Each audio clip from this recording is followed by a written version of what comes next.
যে জায়গা থেকে কালকে আমরা নবান্ন সভাগৃহে চিফ সেক্রেটারির সাথে মিটিং করতে গিয়েছিলাম, 5.5 ঘন্টা ধরে আমরা মিটিং করি এবং শেষে তো কি দেখা যায় যে আমরা কিন্তু মেলের কপি আপনাদের পাঠিয়েছিলাম যে আমাদের সেফটি সিকিউরিটির যে দিক থেকে আমরা কি বোঝাচ্ছি, সিসিটিভি হোক, প্যানিক বাটন হোক, এগুলো যেমন রয়েছে তেমনি জনস্বাস্থ্যের প্রশ্নটি আমাদের কাছে অত্যন্ত প্রয়োজনীয়। প্রত্যেকটা মানুষ, আপামর পশ্চিমবঙ্গবাসী, তারা প্রত্যেকে যদি স্বাস্থ্য পরিষেবা ঠিকভাবে পান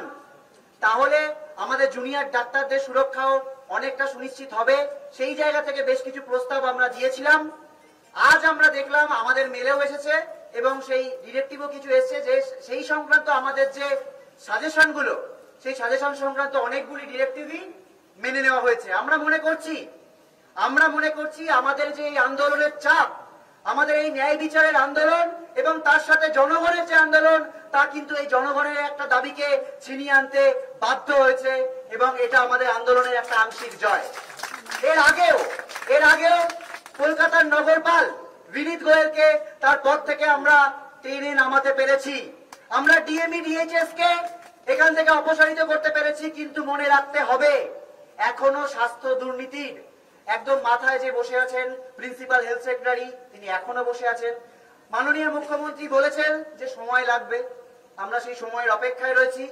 এবং আমাদের 5 নম্বর দাবি যে আর একটা অভয়া যাতে না হয়। আমরা বারবার বলেছি সুপ্রিম কোর্টে এই নিয়ে লিগ্যাল ফাইট কিন্তু আমাদের চলবে, এই যে থ্রেট কালচার, এই থ্রেট কালচারকে সমূলে বিনাশ করার জন্য প্রত্যেকটা কলেজে এনকোয়ারি কমিটি বসাতে হবে, তার জন্য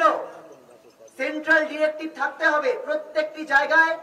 সিলেক্টেড নয়, এই যে সিলেক্টেড মেম্বারদের মাধ্যমেই আসলে এই থ্রেট কালচার চলে, কিছু মানুষকে সিলেক্ট করে নেওয়া হয়।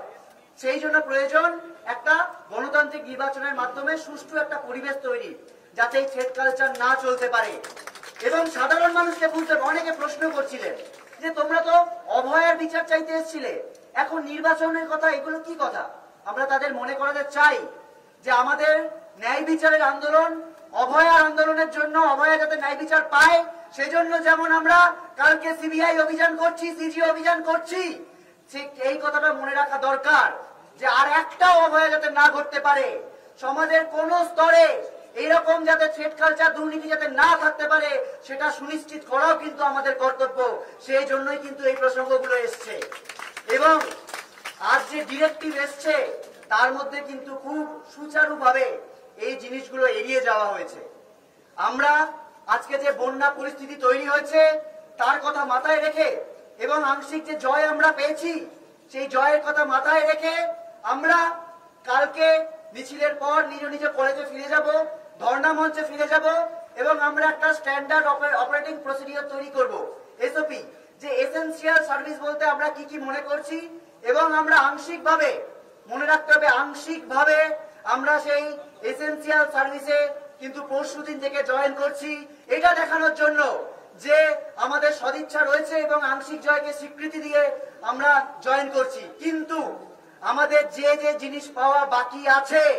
তার জন্য কিন্তু আমাদের আংশিক কর্মবিরতিও চলবে, রাজপথেও আমাদের আন্দোলন চলবে, সুপ্রিম কোর্টেও আমাদের আন্দোলন চলবে এবং অভয়ার ন্যায় বিচারের আন্দোলন, অভয়ার ন্যায় বিচার কিন্তু আমরা ছিনিয়ে আনবই।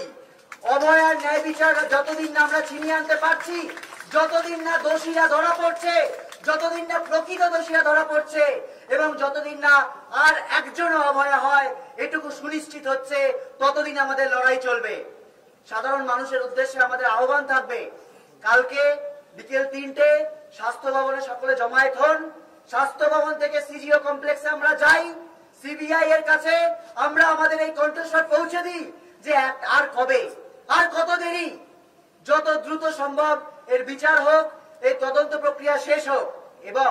তার পরদিন থেকে পশ্চিমবাংলার বিভিন্ন জায়গায় আমরা গতকালই ঘোষণা করেছিলাম যে হুগলি, মেদিনীপুর, মালদা সহ বহু জায়গা বন্যা দুর্গত জায়গায় রয়েছে। আমাদের কাছে বহু মানুষ বহু ত্রাণ সামগ্রী অলরেডি দিয়েছেন, সেটা খাবার, শুকনো কাপড়, ত্রিপল হতে পারে, ওষুধ হতে পারে, সেগুলো সহ আমরা মেডিকেল টিম হিসেবে, অভয়া ক্লিনিক হিসেবে প্রত্যেকটি জায়গায় কালকের পর থেকেই পৌঁছে যেতে চাই এবং প্রত্যেকের কাছে বার্তা দিতে চাই যে আমাদের এই আন্দোলন আসলে সাধারণ মানুষের আন্দোলন। আমরা আংশিকভাবে কাজেও ফিরবো এবং আমরা প্রত্যেকটি বন্যা দুর্গত এলাকায় কালকে থেকেই পৌঁছে যাওয়ার চেষ্টা করব, যাতে আমাদের ওপর এই আঙুলটা না তোলা হয় যে আমরা তো বিচার চাইতে আসিনি, আমাদের নাকি অন্য রাজনৈতিক অভিসন্ধি আছে। আমাদের এক এবং একমাত্র লক্ষ্য অভয়ার বিচার, এবং আর একটাও যাতে অভয়ার না হতে পারে।